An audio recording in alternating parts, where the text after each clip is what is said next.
إن الحمد لله نحمده ونستعينه ونستغفره ونعوذ بالله من شرور أنفسنا ومن سيئات أعمالنا من يهده الله فلا مضل له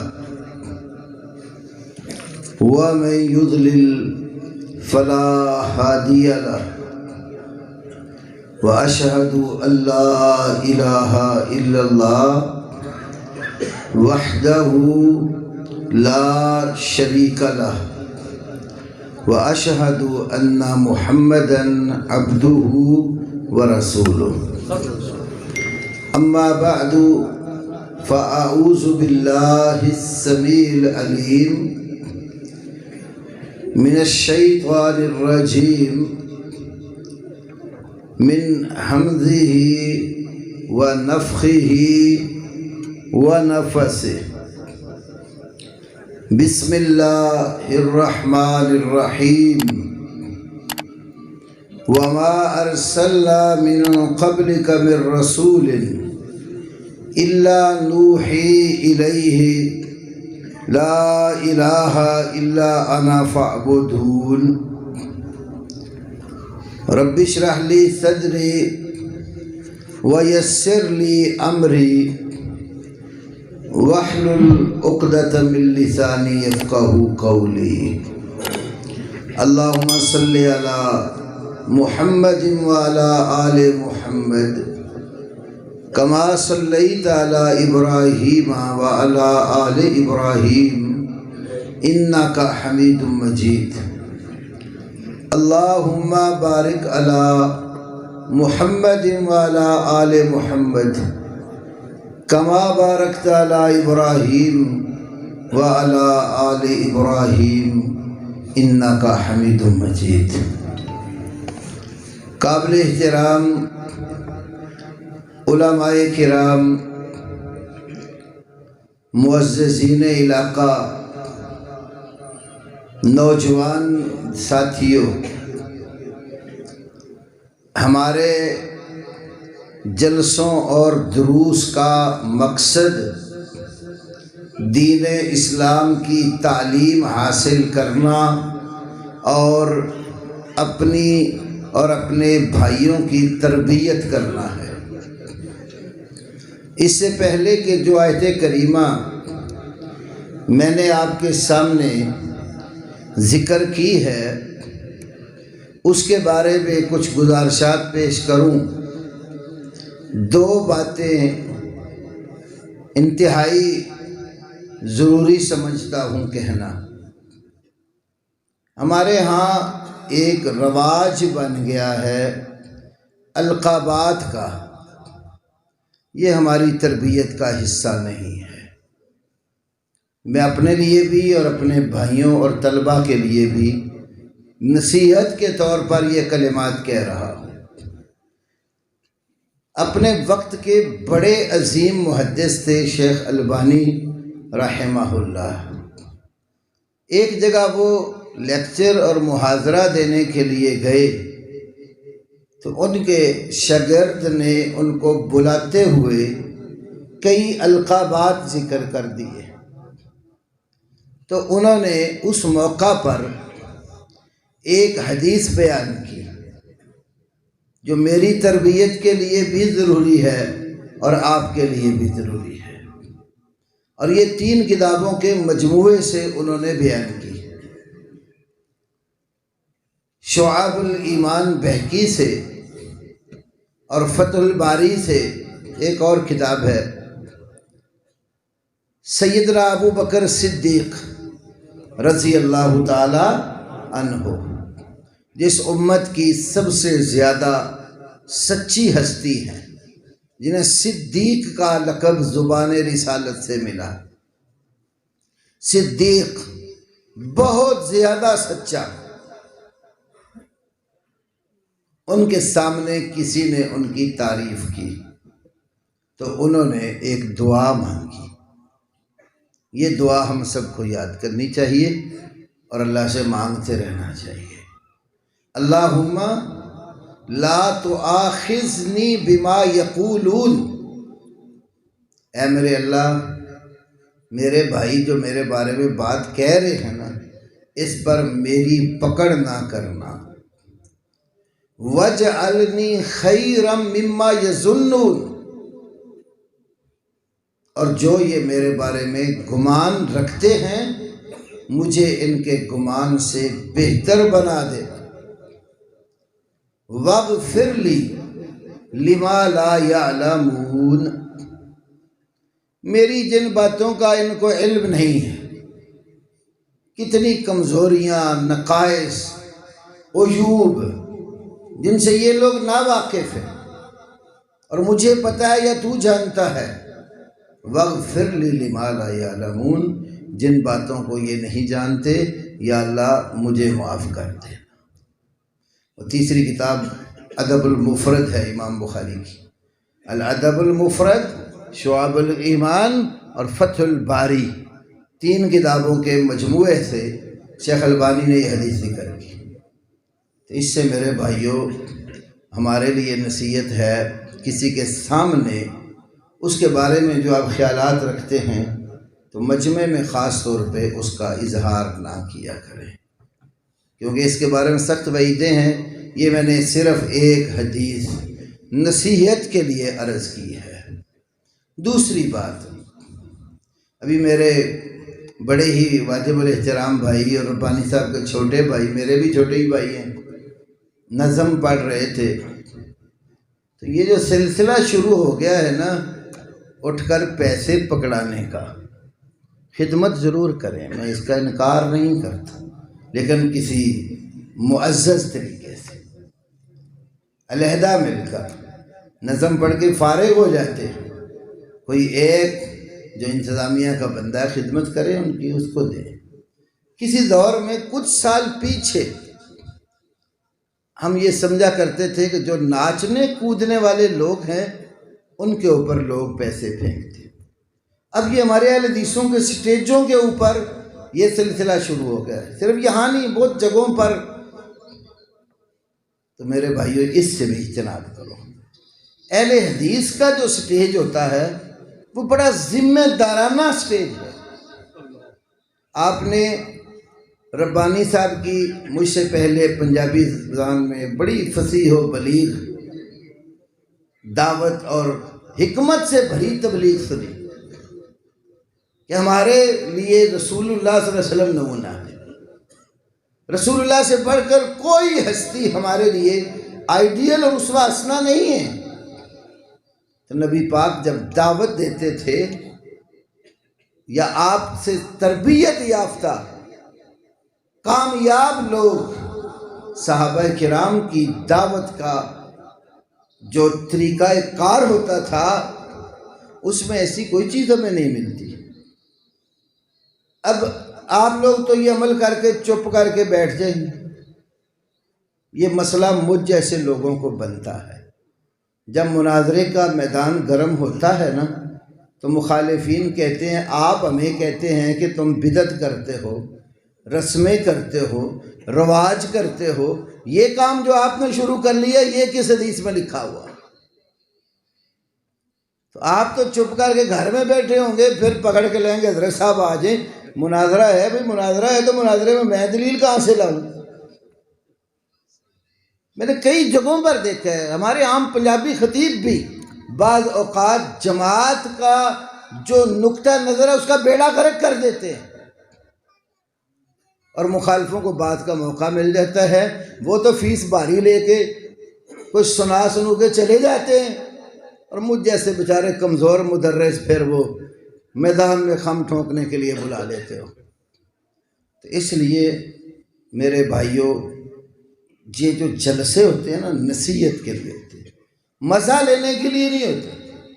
سر ساز ہر ایک کو اللہ پاک نے دیے، اپنے انداز میں بیان کرتے ہیں، اس کو نصیحت کے رنگ میں لیں، اس سے دین کا سبق سیکھیں، اسے اپنے عقیدے اور عمل کی اصلاح کریں، اور اگر ماحول ہی ایسا بنا دیں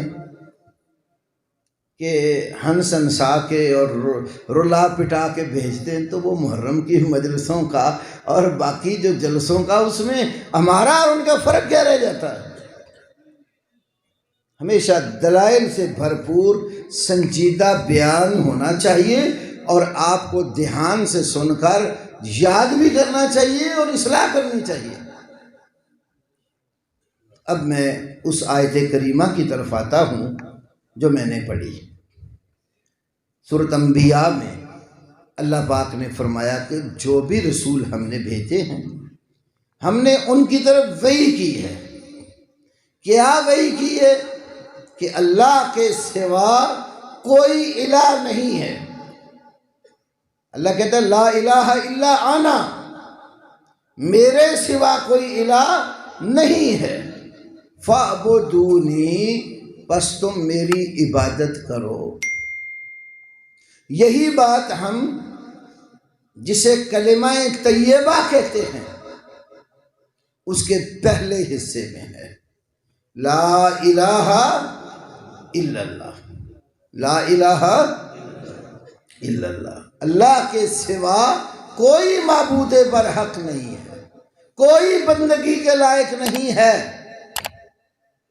اب ہمارے کتنے ہی مسلمان ہیں جو لا الہ الا اللہ محمد الرسول اللہ یہ کلمہ پڑھتے ہیں، انہیں کلمے کے معنی اور مطلب کا پتہ ہی نہیں ہے۔ کام جو کرتے ہیں وہ کلمے کے سارا ہی برعکس الٹ ہوتا ہے۔ کلمہ بھی پڑھے جا رہے ہیں اور اللہ کے سوا غیر اللہ کی پوجا بھی کیے جا رہے ہیں۔ کلمہ بھی پڑھے جا رہے ہیں، آپ کی نبوت اور رسالت کے نعرے بھی مار رہے ہیں، اور آپ کی نبوت اور رسالت کے ہوتے ہوئے لاشعوری طور پر غیروں کو مرتبہ رسالت پر بٹھائے ہوئے بھی ہیں۔ میں دونوں کے بارے میں کچھ باتیں آپ کے سامنے رکھتا ہوں۔ اب یہ جو کلمے کا پہلا حصہ ہے لا الہ الا اللہ، اللہ پاک نے اس کے جان لینے کا حکم دیا ہے، خالی پڑھنے کا نہیں ہے۔ فَاعْلَمْ أَنَّهُ لا الہ الا اللہ، لا الہ الا اللہ کو جان لیو۔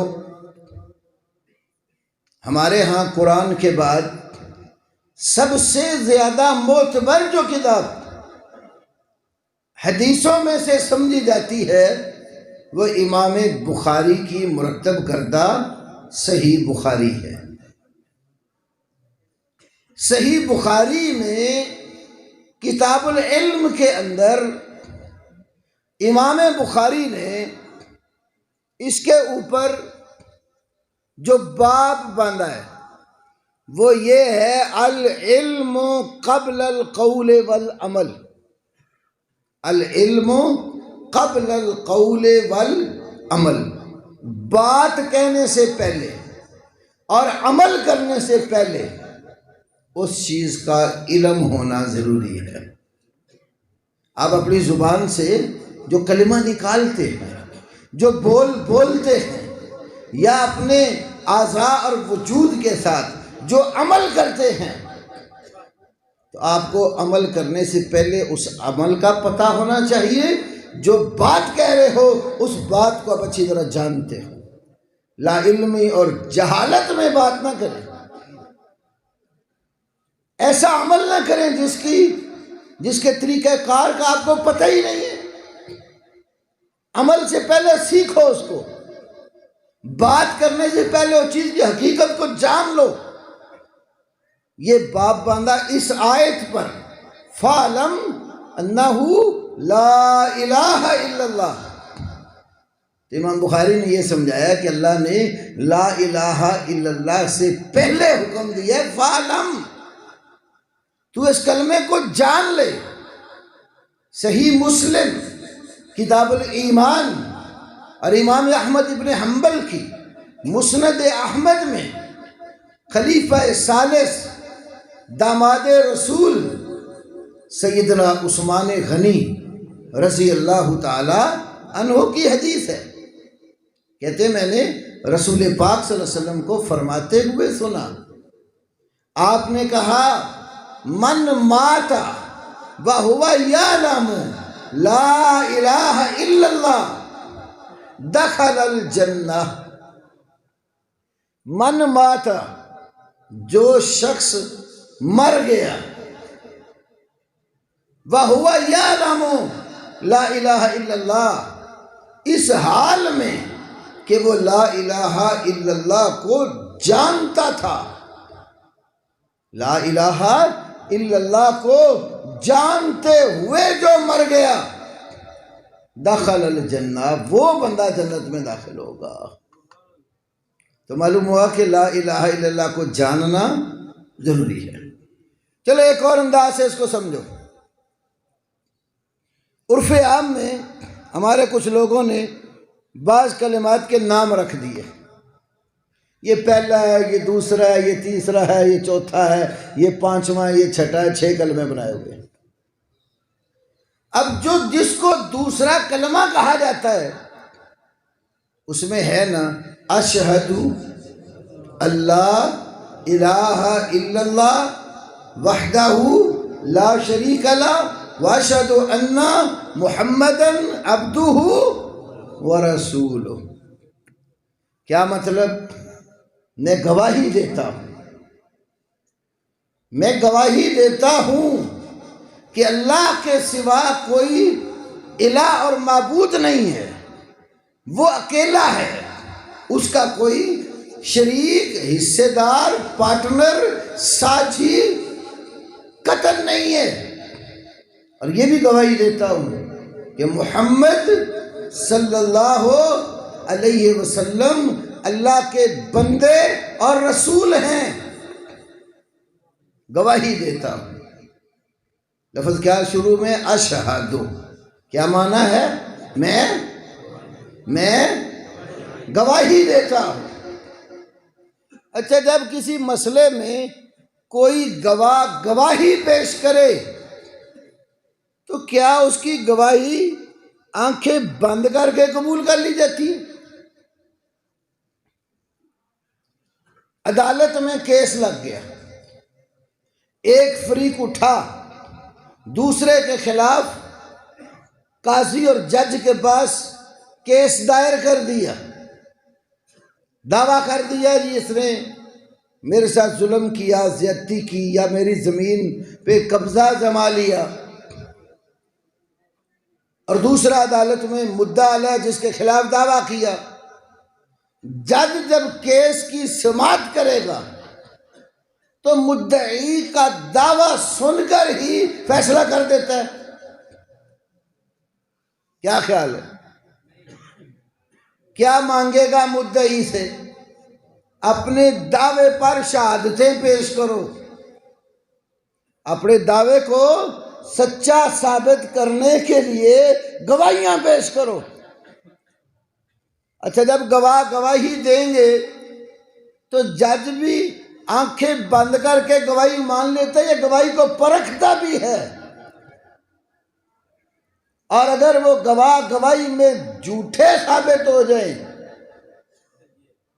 تو گواہی قبول ہوتی ہے یا رد ہوتی ہے؟ رد ہوتی ہے نا۔ ادھر گواہی کو جانچا جاتا ہے، پرکھا جاتا ہے، گواہی میں سچا ہو تو اس کی گواہی قبول ہوتی ہے۔ تو کلمے کی گواہی دیتے ہو تو آپ کو پرکھا نہیں جائے گا آپ اپنے دعوے میں سچے بھی ہیں کہ نہیں۔ خالی کلمہ پڑھنے پر ہی بیڑا پار ہو جانا ہے؟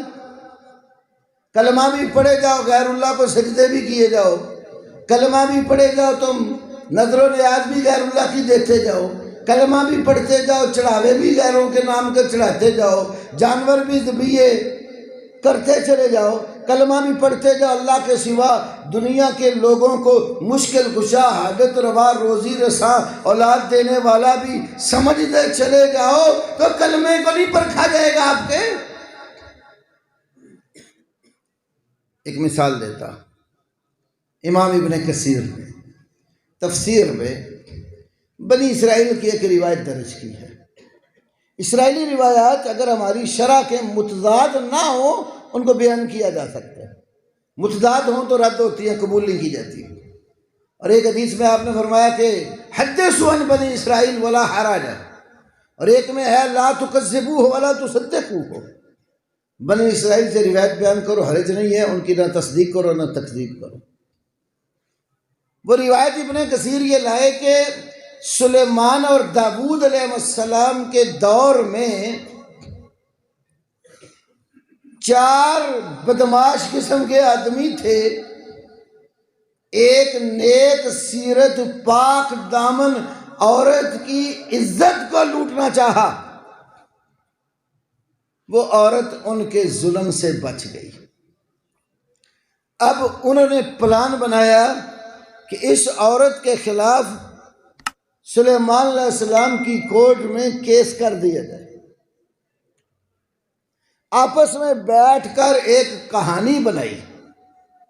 کہانی کیا بنائی کہ یہ عورت بدکارہ ہے اور اس نے کتے کے ساتھ بدکاری کی ہے۔ بیٹھ کے کہانی گاڑ لی 4 بندوں نے اور سلیمان علیہ السلام کے پاس کیس کر دی کہ یہ عورت گندی ہے، بدکارہ ہے، زانیہ ہے، ہم نے اپنی آنکھوں سے دیکھا ہے، اس نے کتے کے ساتھ بدکاری کی ہے۔ اللہ پاک نے سلیمان علیہ السلام کو معاملہ فہمی بہت عطا کی تھی، تو انہوں نے کہا کہ اچھا ٹھیک ہے، باری باری اپنے کرندوں سے کہا باری باری ان کو میرے پاس بھیجتے جا۔ ایک کو بلایا، ہاں بھائی کیا کہتے ہو؟ کہنے لگا بھائی میں نے اپنی آنکھوں سے دیکھا ہے، یہ عورت زانیہ ہے، بدکارہ ہے، اس نے ایک کتے کے ساتھ بدکاری کی ہے۔ سلیمان علیہ السلام نے پوچھا اچھا بتا کتے کا رنگ کیا تھا؟ اس نے کہا سیاہ کالا۔ اپنے کرندوں کو کہا اس کو پکڑ کے علیحدہ کر دو، دوسرے لوگوں سے ملنے نہیں دے۔ دوسرا گواہ آ گیا، ہاں جی کیا کہتے وہ کہانی جو اس نے بھی یاد کی ہوئی تھی کہ یہ عورت بدکارہ ہے تو اس نے کتے سے بدکاری کی، میں نے اپنی آنکھوں سے دیکھا ہے۔ پوچھا کتے کا کیا رنگ تھا؟ کہنے لگا سفید، تو میں اس کو ادھر لے جاؤ۔ تیسرا چت کا برا، چوتھا کہنے لگا بھورے رنگ کا تھا۔ 4 کی گواہیاں جب پرکھی تو 4 جھوٹے تھے۔ فرمانے لگے عورت پاک دامن ہے، تم 4 ہی جھوٹے ہو اور تم نے ایک عورت پر تہمت لگائی ہے، سزا تمہیں ملے گی۔ اب غور کریں ذرا، کیا بات سمجھ آئی؟ گواہ جب گواہی دیتا ہے تو اس کو اپنی گواہی میں سچا ہونا ضروری ہے۔ میرے نبی محمد کریم صلی اللہ علیہ وسلم نے فرمایا من قال لا الہ الا اللہ صدقا من قلبہ دخل الجنہ، جو لا الہ الا اللہ دل کی سچائی کے ساتھ کہے گا وہ جنت میں جائے گا۔ دوسری حدیث میں ہے من قال لا الہ الا اللہ خالصا من قلبہ دخل الجنہ، دل کے اخلاص کے ساتھ جو یہ کلمہ کہے گا وہ جنت میں جائے گا۔ تیسری حدیث میں ہے من کانا آخر کلام ہی لا الہ الا اللہ دخل الجنہ، جس کا آخری کلام لا الہ الا اللہ ہوگا وہ جنت میں داخل ہو جائے گا۔ ان حدیثوں کو جمع کرنے سے کیا نتیجہ نکلا؟ اس میں بندے کو سچا ہونا بھی ضروری ہے، مخلص ہونا بھی ضروری ہے۔ بلکہ ایک اور حدیث ہے من قال لا الہ الا اللہ مستیقنا بہا قلبہ دخل الجنہ، دل کا یقین ہونا بھی ضروری ہے، اور جس نے لا الہ الا اللہ کہا اور وہ اس کو جانتا ہوگا، اس کا علم ہونا بھی ضروری ہے۔ ہم کلمہ پڑھتے ہیں اور ہمیں پتہ ہی نہیں ہوتا کلمے کا مطلب کیا ہے۔ آئیے تھوڑی دیر میں اس کو سمجھتے ہیں۔ لا الہ الا اللہ میں کتنے لفظ ہیں؟ کیوں جی؟ حرف نہیں میں نے پوچھے، لفظ۔ لا الہ الا اور اللہ، لا الہ الا اللہ، لا الہ الا اور لفظ اللہ، کتنے ہیں؟ تھوڑا سا جاگو نا، اتنا انہوں نے زور لگایا نظم میں آپ کو جگانے کو، کھڑا بھی کیا ہے۔ تو اب توجہ کریں، میں کچھ چیز سمجھانا چاہتا ہوں۔ کتنے لفظ ہیں؟ کتنے ہیں؟ لا الہ الا اور لفظ اللہ۔ ترجمہ کیا ہے؟ ہر تقریباً مسجد میں وہ ٹائلوں کے اوپر لکھوا کے ترجمہ لگا دیتے ہیں، اسکولوں کالجوں کی کتابوں میں بھی، اللہ کے سوا کوئی عبادت کے لائق نہیں۔ اس پہ بھی غور کرو، اللہ سوا عبادت لائق نہیں، اللہ سوا عبادت اور لائق نہیں۔ کتنی باتیں ہیں؟ عربی میں بھی 4 اور اردو میں بھی 4۔ یہاں سے ایک بات یہ سمجھ آتی ہے، اللہ اور سوا دونوں ایک نہیں ہیں۔ اللہ اور سوا دونوں ایک نہیں ہیں۔ دونوں کو ایک بنا دیں تو یہ نہیں سمجھ آئے گا عبادت کس کی کرنی اور کس کی نہیں کرنی۔ فرق کرو گے تو سمجھ آئے گی نا، یہ عبادت کے لائق اور یہ نہیں ہے۔ کلمے نے ہمیں اللہ میں اور سوا میں فرق سکھایا ہے۔ جو اللہ ہے وہ سوا نہیں ہے، اور جو سوا ہے وہ اللہ نہیں ہے۔ یہ دونوں الگ الگ وجود ہیں، الگ الگ ہستیاں ہیں، دونوں ایک نہیں۔ تو جو دونوں کو ایک ہی سمجھے تو ان کی عبادت کا تو پھر کوئی حال ہی نہ ہوگا۔ اللہ اکبر۔ شیخو پورا جو ضلع ہے نا، وہاں پر ایک دربار ہے قلعے والا۔ وہ قلعے والا جو دربار ہے، انہوں نے 2 کتابیں شائع کی ہیں۔ ایک کتاب کا نام ہے سے حرفی رموز معرفت۔ کیا نام ہے؟ سے، فارسی میں 3 کو کہتے ہیں، یہ وہ سے نہیں ہے جو جانور ہے، سے بس رومال ہے، سے حرفی رموز معرفت۔ ان کو معرفت یہ گلاں بھی ہو جانا، جتھے کک سمجھ نہیں آندی اتھے اندر نے معرفت دی گل ہے، تانوں کی پتہ۔ سے حرفی رموز معرفت، اس میں لکھا ہے دال دوستی رب دی لوڑ نہیں، دال دوستی رب دی لوڑ نہیں، قلعے والے دا پلڑا چھوڑ نہیں۔ دال دوستی رب دی لوڑ نہیں تے قلعے والے دا پلڑا چھوڑ نہیں۔ قلعے والے دے گرد طواف کر لے، مکے جاونے دی لوڑ نہیں۔ قلعے والے دے گرد طواف کر لے، مکے جاونے دی لوڑ نہیں۔ ایک قصور نگاہ دا نادانو، ایک قصور نگاہ دا نادانو، رب ہور نہیں تے پیر ہور نہیں۔ جو رب اور پیر میں فرق کرے کہتا ہے ایک قصور کدھا ہے؟ ایک قصور نگاہ دا نادانو، کہتا ہے یہ اینا اکھاں دا قصور ہے جڑے رب تے پیر دی فرق کرتے ہیں۔ اس وقت تو انہوں کہندے نا تہاڈی اکھ نہیں، کیا بولتے ہیں؟ تہاڈی اکھ نہیں ویکھن والی، تہاڈی اکھ نہیں۔ وہ ہمارے عبداللہ نثار صاحب کہا کرتے چلو اسی تے انے ہوئے تو نظر نہیں آندا تے اکھ نہیں ویکھن والی، ہاتھ ہی لوا دیو۔ دال دوستی رب دی لوڑ نہیں، قلعے والے دا پلڑا چھوڑ نہیں، قلعے والے دے گرد طواف کر لے، مکے جاونے دی لوڑ نہیں۔ ایک قصور نگاہ دا نادانو، رب ہور نہیں تے پیر ہور نہیں۔ کہتے جو رب اور پیر میں فرق ہی نہیں ہے تو مکے جا کے طواف کرنے کی کیا ضرورت ہے، ایتھے ہی کر لو نا۔ تاں یہ کہتے ہیں انہیں پیسے لا کے مکے جانا، پھر کرونا تو مصیبت آئی ہوئی ہے، چھکا چاہ لینا، کمامہ انہوں نے آپ کو پہنا دینا ہے، اجازت ملنی ہے جتنے منٹوں کی اتنے منٹ کعبے جانا، نہیں تو اپنے کمرے میں ہی عبادت کرنی ہے، اور موبائل پر آپ کو ٹائم لینا پڑے گا کہ کس نماز کے وقت میں کعبے آ سکتا ہوں۔ تے اینی مصیبت کرن دی کادی لوڑ ہے؟ اتھے قلعے والے دے گردی طواف کر لو، نہ ہینگ لگے، نہ پھٹکڑی، نہ کوئی پیسہ، نہ خرچ، آرام نہ طواف بھی ہو جائے گا تے رب بھی تے پیر بھی راضی، تو میں ایک کو جیتے ہوئے۔ تو جنہوں نے رب اور پیر کو ایک سمجھا ان کی عبادات بھی اللہ کے لیے، ان کو سمجھ ہی نہیں ہے کہ عبادت کس کی میں نے کرنی اور کس کی نہیں کرنی۔ اس لیے انہوں نے جو دوسری کتاب چھاپی ہے اس کا نام ہے حج فقیر بر آستانہ پیر۔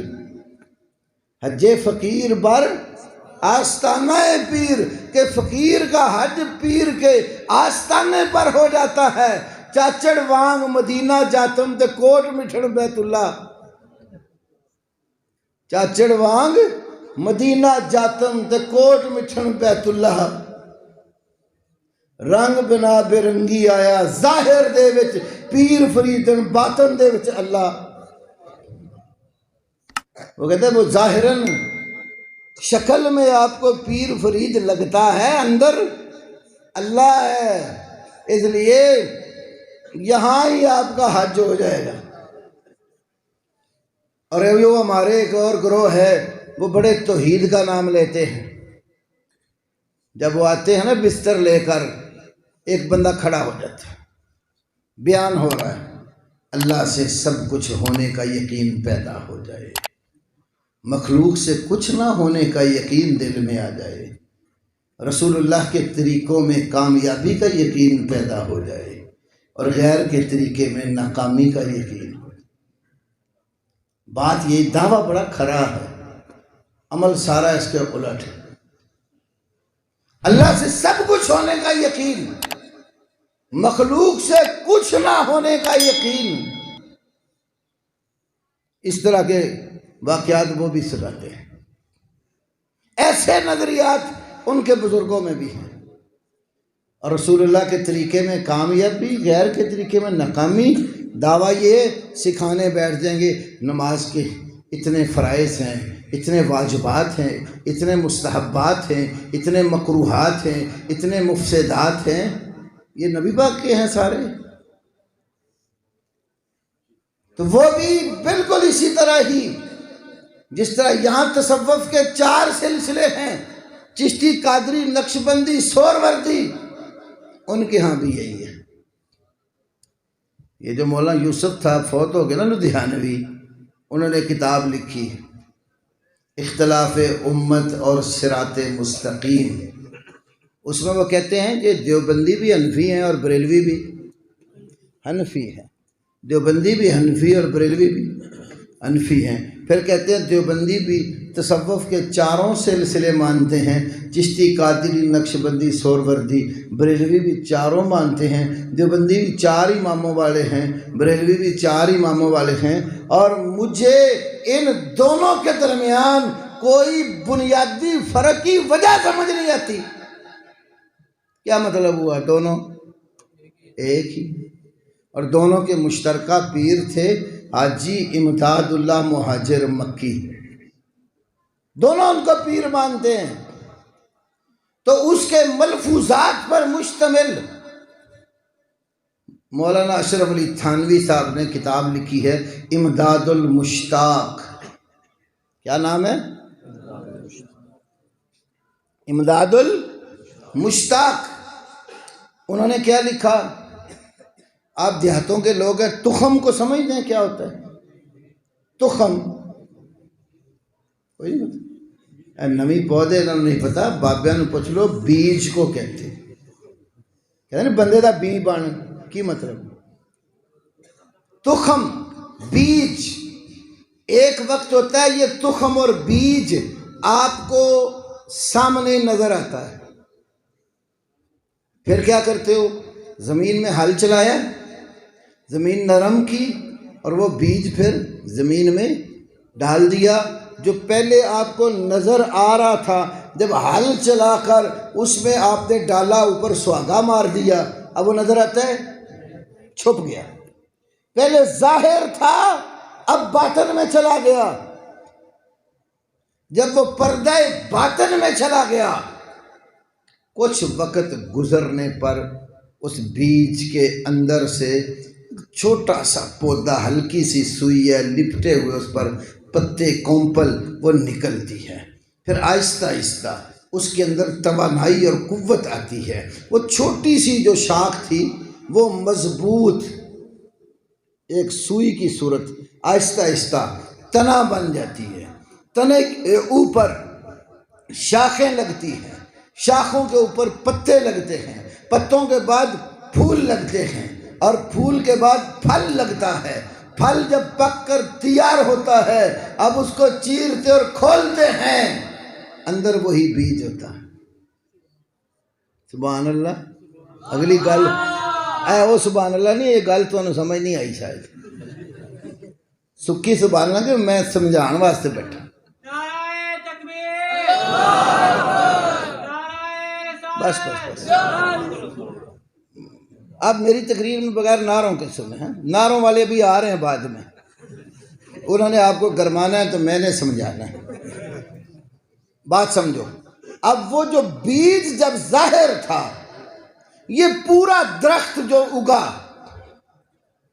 تنے، شاخیں، پتے، پھل، پھول، جب بیج ظاہر تھا تو یہ نظر آتے تھے، درخت نظر آتا تھا اس وقت جب وہ بیج تھا؟ نہیں تھا نا نظر آتا، وہ باطن میں گیا، اس کے اندر سے درخت نکلا۔ درخت کی کئی شکلیں ہیں، تنا بھی اس کی شکل ہے، شاخ بھی اس کی شکل ہے، پتے بھی اس کی شکل ہے، پھل بھی اس کی شکل ہے، پھول بھی اس کی شکل ہے۔ جب چیر کر کھولا اس پکے ہوئے پھل کو، اندر سے وہی پھر بیج نکل آتا ہے۔ کہتے جب یہ بیج ظاہر تھا، یہ پورا درخت پردہ باطن میں تھا، پھر وہ بیج باطن میں چلا گیا تو یہ مختلف شکلیں اس کے اندر سے نکلی ہیں۔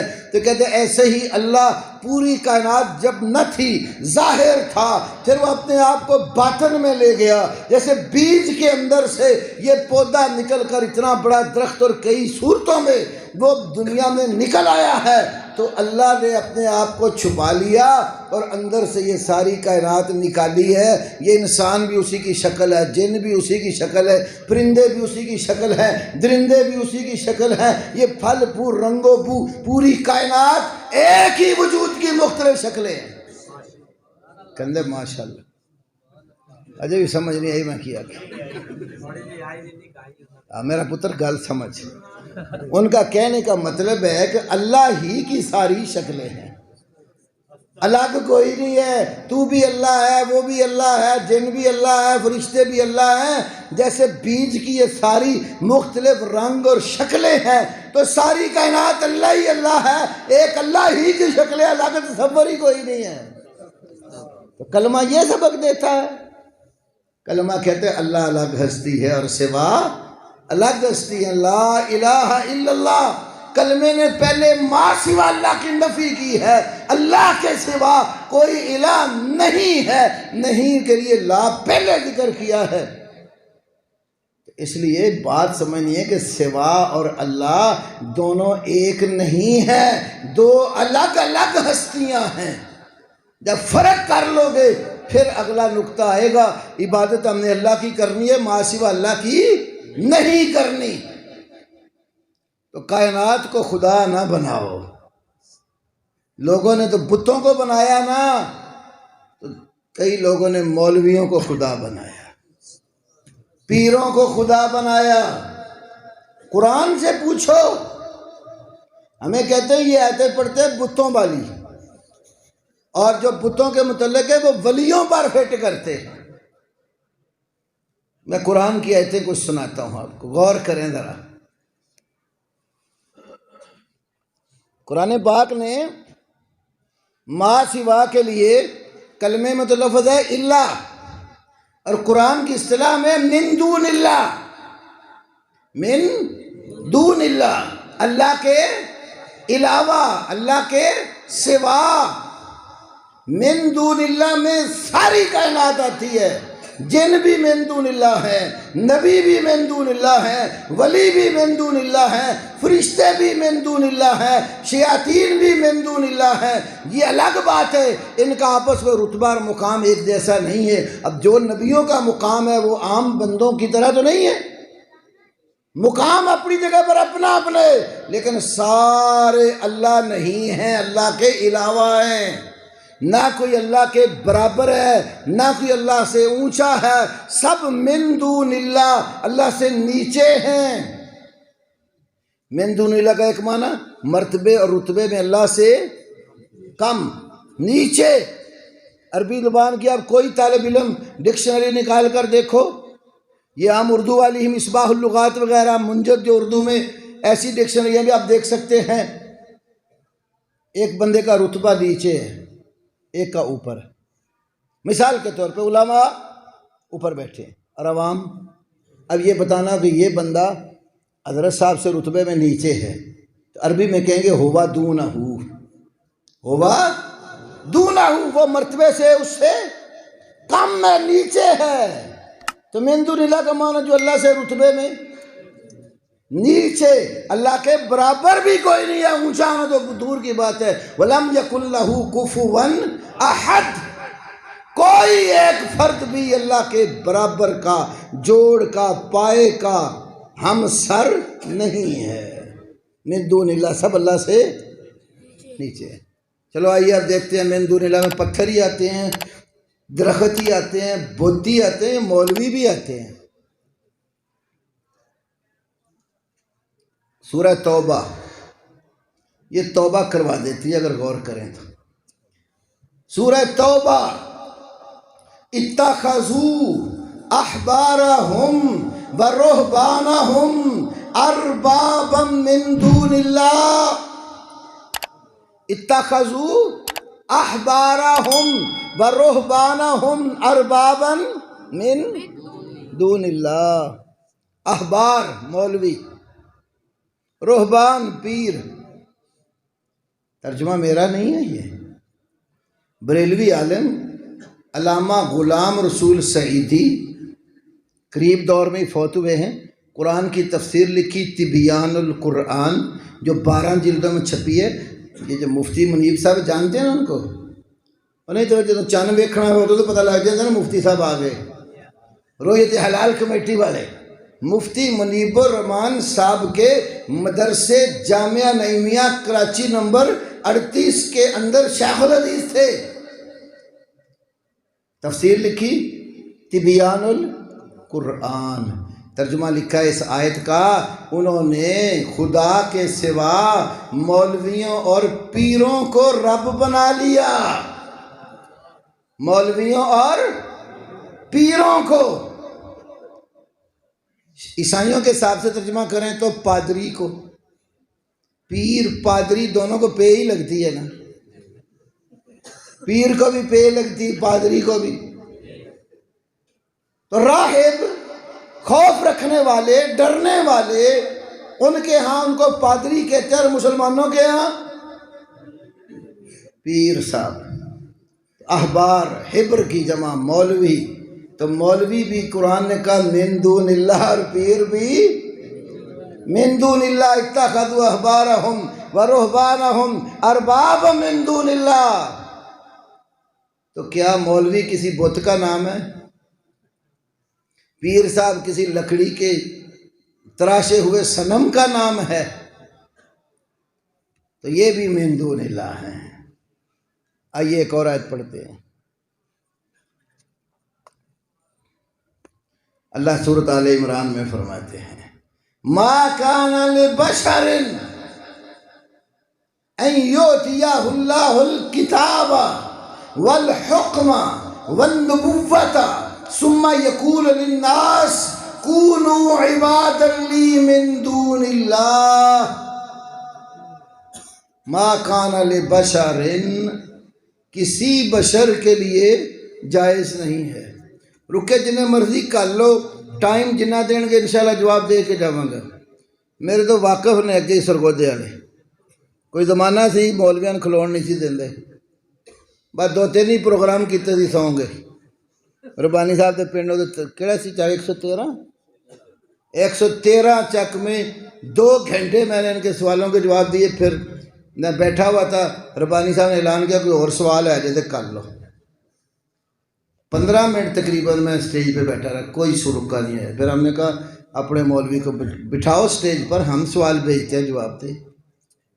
یہ اہل حدیث کا اسٹیج ہے, انشاءاللہ دلائل کے ساتھ بات کا جواب دے کے جائے گی. غیر ذمہ دار اسٹیج نہیں ہے. اور اللہ کے فضل سے ہم نے کبھی ادھار رکھا ہی نہیں کسی کا. ادھار کو تو ہم سود سمجھنے والے لوگ. تو بات سمجھیے, ما کانا لبشر, کسی بشر کے لیے جائز نہیں ہے. یہ کون سا بشر ہے؟ کہتے نہیں وہ یہ اللہ ہی جانے کون بشر ہے. سنا کی قوالی, اللہ ہی جانے کون بشر ہے. وہ تو بشر ماننے کو تیار ہی نہیں ہوتے. کہتے یہ تو گستاخی ہے. یہ میرے ہاتھ میں ایک خط ہے, 13 اکتوبر 1982 میں 8ویں کلاس کا اسٹوڈنٹ تھا اس وقت. 13 اکتوبر 1982 میں سیال شریف میں اصحاب جبہ و دستار اکٹھے ہوئے. صاحبزادہ غلام حمید الدین سیال شریف, یہ حمید الدین سیالوی صاحب کے پاس اکٹھے ہو کر جلالت الملک شاہ فہد کے نام انہوں نے خط لکھا. ہوا کیا تھا, احمد رضا خان بریلوی کے ترجمے اور اس کے حاشیے پر جو نعیم الدین مراد آبادی کی تفسیر ہے اس کے اوپر پابندی عائد کر دی گئی کہ یہ ترجمہ تفسیر سعودی عرب کی سرزمین پر داخل نہیں ہو سکتی. یہ سیال شریف میں صاحب جبہ و دستار, بڑے بڑے پیر, لوگوں کے بنے ہوئے مرشد اکٹھے ہو گئے اور پھر حمید الدین سیالوی کی قیادت میں ایک عربی میں خط لکھا. یہ خط پھر اس کا انہوں نے ترجمہ بھی خود ہی کیا. یہ خط جو عربی میں انہوں نے شاہ فہد کو لکھا جنوری 1983 کا شمارہ ضیاء حرم جو کرم شاہ صاحب نکالتے تھے اس میں چھپا, اور فروری 1983 کا شمارہ رضائے مصطفیٰ جو گجرانوالہ سے مولوی ابو داود محمد صادق کی نگرانی میں نکلتا تھا اس میں چھپا. اور پھر ضیاء القرآن والوں نے جو احمد رضا کے حالات پر انوار رضا کتاب لکھی اس کے اندر بھی چھپا. اب جو دوبارہ میسم کا رضا قادری نے انوار رضا چھاپی ہے, یہ خط نکال دیا ہے کیونکہ ہم نے بیان کرنا شروع کر دیا, لیکن ضیاء القرآن والوں نے جو چھاپا اس کے اندر موجود ہے. اب انہوں نے لکھا ان کو کہ ہمارے بزرگوں کے بارے میں آپ کو غلط گائیڈ کیا گیا ہے. ان کا وہ عقیدہ نہیں ہے جو بنا کر آپ کو بتایا کر آپ نے پابندی لگا دی. ان اعتراضات میں سے ایک اعتراض کہتے ہیں یہ صفحہ 29 ہے. دوسرا اعتراض انہوں نے اس اقتباس پر کیا ہے جو صفحہ 5 پر درج ہے. انہوں نے کہا کہ مترجم اور محشی, مترجم احمد رضا, محشی نعیم الدین مراد آبادی حاشیہ جس نے لکھا, یہ عقیدہ رکھتے ہیں کہ انبیاء رسول بشر نہیں ہیں. یہ اعتراض کیا تو کہتے ہیں یہ ایک صاف جھوٹی تہمت ہے. دونوں کا عقیدہ ہے کہ انبیاء رسول بشر ہیں. کس کس کا عقیدہ ہے؟ احمد رضا خان کا اور نعیم الدین مراد آبادی کا. دونوں کا عقیدہ ہے کہ انبیاء رسول بشر ہیں اور ابو البشر آدم علیہ السلام کی اولاد سے ہیں. ایسے نابغہ روزگار عالم انبیاء رسل کی بشریت کا کیسے انکار کر سکتے ہیں جبکہ قرآن کریم گواہی دیتا ہے اور صراحتاً بیان کرتا ہے کہ انبیاء بشر ہیں. قرآن کیا گواہی دیتا ہے؟ انبیاء بشر ہیں. صراحتاً کھول کر بیان کرتا ہے کس چیز کو؟ کہ انبیاء بشر ہیں. در حقیقت یہ دونوں عالم انبیاء کی بشریت پر پختہ عقیدہ رکھتے ہیں، اور جو شخص انبیاء رسل کی بشریت کا انکار کرتا ہے وہ ان کے نزدیک دائرہ اسلام سے خارج ہے۔ اب غور کریں ذرا، جو تو کہتے ہیں جی اللہ ہی جانے کون بشر ہے، اور شاہ فات کو کیا لکھا، ہمارے بزرگوں کے نزدیک جو انبیاء کو بشر نہیں مانتا وہ دائرہ اسلام سے خارج۔ گجرانوالہ میں ایک علاقہ ہے ساکھی، اس گاؤں میں پورے گاؤں میں پہلے کوئی بھی اہل حدیث نہیں تھا۔ کچھ لوگ گجرانوالہ مزدوری کرنے آتے تھے، کوئی حدیث علماء کے کوئی دروس سنے تو کوئی 2-3 بندے اہل حدیث ہو گئے۔ گاؤں میں جب گئے تو اہل حدیث جب رفع جان کر کے نماز پڑھتا ہے تو کئی لوگوں کو اسی وقت مصیبت پڑ جاتی، آمین اونچی کے تو ویسے ہی ان کا پنجابی کہتے ہیں تھرا پاٹ جاتا ہے، یہ حال ہوتا ہے ان کا۔ تو انہوں نے کہا بھی سارا پنڈ سنی تھی بھابی کتوں ہو گیا کہ جھگڑے اختلاف شروع، بات مناظرے تک چلی گئی۔ وہ گاؤں کے چودھری کہنے لگے کہ آپ اپنے علماء کو بلا لے، ہم اپنے علماء بلاتے مناظرہ کر لیتے۔ انہوں نے 2-3 بندے نے کہا بھی ہم اپنے علماء تو بلا لیں، آپ سارا گاؤں ایک طرح ہم 3 بندے، تو علماء کے تحفظ کی ضمانت کون دے گا؟ تو چودھریوں نے کہا ذمہ ہمارا، ہم تمہارے علماء کی بھی حفاظت کریں گے، اپنے کی بھی، یہ ہماری ڈیوٹی، آپ بلاؤ۔ قاضی عبدالرشید ارشد، مولانا یحییٰ گوندلی رحمہ اللہ، مولانا جو سلفی صاحب رفیق صاحب سلفی راہ والی والے رحمۃ اللہ علیہ، یہ بزرگ مناظرے کے لیے چلے گئے۔ دوسری طرف سے عرفان شاہ پکھی شریف والے جلالی کے استاد جو آج کل اس کو گاڑیاں دیے جا رہے ہیں، بکھی شریف منڈی بہودین میں ہے، وہاں سے یہ 2-3 بسیں وہ طلبہ کی ایک جلالی فورس بنائی ہوئی ہے، وہ اٹھا کر لے آئے۔ لڑائی کے موڈ میں تھے، بہرحال چودھری بھی بڑے سیانے تھے، انہوں نے مسجد کی گیلری میں انتظام کیا، انہوں نے کہا بھی جتنے اہل حدیث ہوں گے نا، 3 یہ گاؤں 3-4 علماء، اتنے ہی گن کے ہم اپنے علماء بٹھائیں گے اور بیچ میں ہم ہوں گے، باقی سارے مسجد کے باہر رہیں گے۔ آمنے سامنے بیٹھے تو مسئلہ چھیڑ دیا انہوں نے یہی نور بشر کا۔ تو عرفان شاہ کہنے لگا آپ یہ بتائیں کہ جو نبی پاک کو بشر نہیں مانتے وہ مسلمان ہیں کہ کافر ہیں؟ اب اس کا تھا کہ یہ کہیں کافر ہیں، ہم لڑائی شروع کر دی تو دیکھو ہمیں کافر کہتے ہیں۔ ہمارے لوگوں نے یہی عبارت پڑھ کے سنا دی کہ آپ کے بزرگ کہتے ہیں کہ وہ دائرہ اسلام سے خارج، کہتے یہ تو ہمارے بزرگوں نے لکھا ہے، آپ کیا کہتے ہیں؟ مولانا رفیق صاحب کھڑے ہوئے کہنے لگے بھی ہم کیا کہتے ہیں، جو آپ کے بزرگوں نے لکھا آپ کو اس پر یقین نہیں؟ پھر کہنے لگے چلو پنڈ والے ہو، کل میں تو انہوں بڑے سادہ طریقے نہ سمجھا دے گا۔ کہتے ہیں عرفان یہ اپنا شاہ کہندے نا، جڑے اپنے آپ شاہ کہندے وہ آل رسول آندے نے کہ نہیں، کہ اسی نبی پاک دی کی ہاں آل، نبی پاک دی آل نسب، رسول پاک دی اولاد۔ تو کہنے لگے یہ کہڑا پنڈا اوکھا ہے، انہوں نے ویخ کے فیصلہ کر لو، جے بشر نے تو نبی پاک بھی بشر ہی ہوں گے، کیونکہ آل نسل جے ہوئی ہے، تو جے اے نبی پاک دی نسل چو نہیں تو سانو یہ 10 دن پھر انہوں دی جون کتوں بدلی ہے۔